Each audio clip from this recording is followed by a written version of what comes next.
You guys, I am so freaking excited right now. So I just got in the new Davy Crockett little pellet grill. All right, this thing is flipping awesome. Now I've already watched a couple YouTube videos on how to put this thing together. Chase, our neighbor, has one, and he loves it.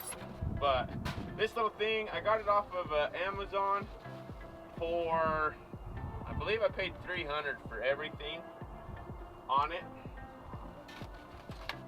which is awesome. I didn't think that was bad at all compared to like a Traeger or something. But and this thing is like half the size of the smallest Traeger they make. So get it. Oh man, I just sliced them pellets wide freaking open. Dang it, Jacob! Gosh damn, that knife is sharp. Yeah, it is. You got it?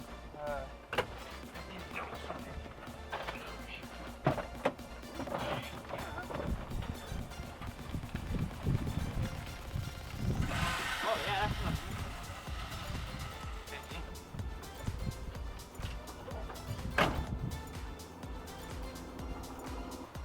All right, good morning, you guys.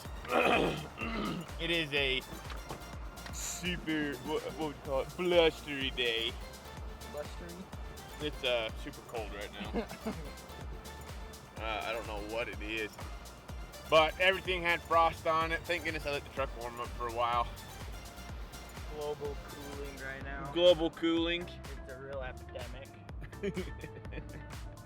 But all right, so we are headed to the job right now. I don't know what the plan is. We might head the new Raymer. I don't know. See if I got enough fuel. Yeah, I got 3/4 of a tank. We'll be all right. At least to get there. Halfway back, probably. But oh man, I don't know what we're gonna do today. I know we're going coyote hunting tomorrow, so this cold front could be nice because it might get them coyotes to just kind of sit down, and then after that cold front leaves, they'll come back out and be a little hungry, so I'll be able to get one shot. But what a beautiful time of year, all right?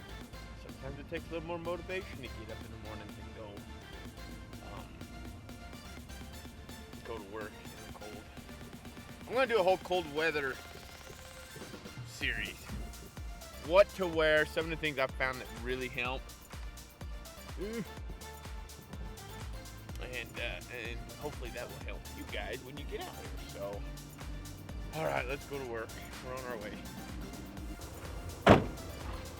We are up in New Raymer, which is about 45 minutes north of the job we were on. So we're about an hour and a half from the house right now. And this is gonna be our next facility that we come on to and start laying flow lines on. So, but right now, we basically finished up that other job down there. We're waiting on parts, so they sent me up here to grab these parts to haul down there so we can start fabbing on it down there. So that's kind of what we're doing. I need to grab 20 flanges and about 10 sweeps, and then we're going to be back on the road and headed back south.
For some freaking reason, I completely spaced it, but I forgot to tell you guys, I got a helper, This is Dan. This is my brother.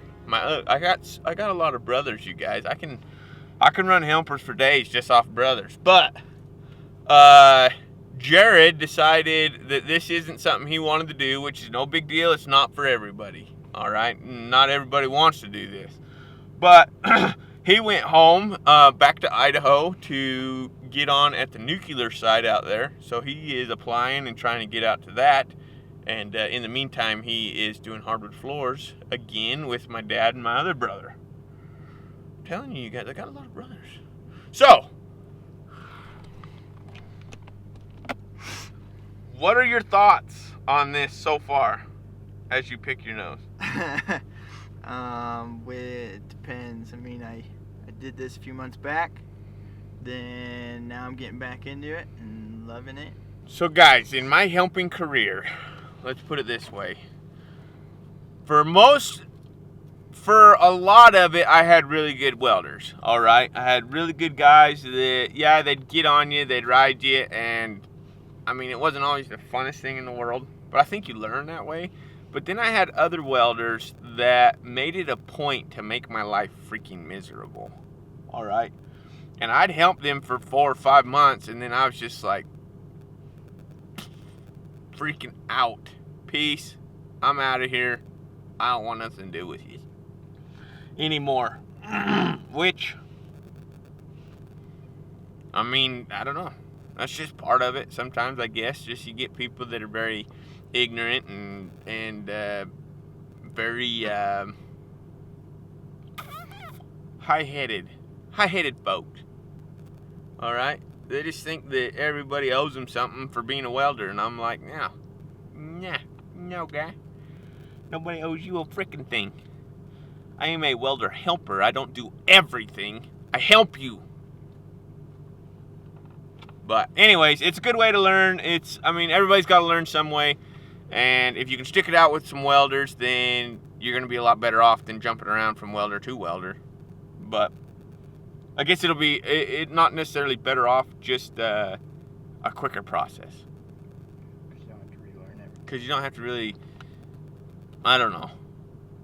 Once you kind of get into a team, it's almost like rodeoing, where you have your welder and your helper, and as long as they like each other, they travel together. That's just kind of how that works. I mean, we got a couple guys from Elkhorn that his helper's now a welder, but they traveled back and forth all the time together. So that was just, once you get hooked up with a good welder, you guys are going to basically become traveling partners, and you're going to go job to job with each other. But until then, hold on to your shorts, because you're never sure who you're going to get.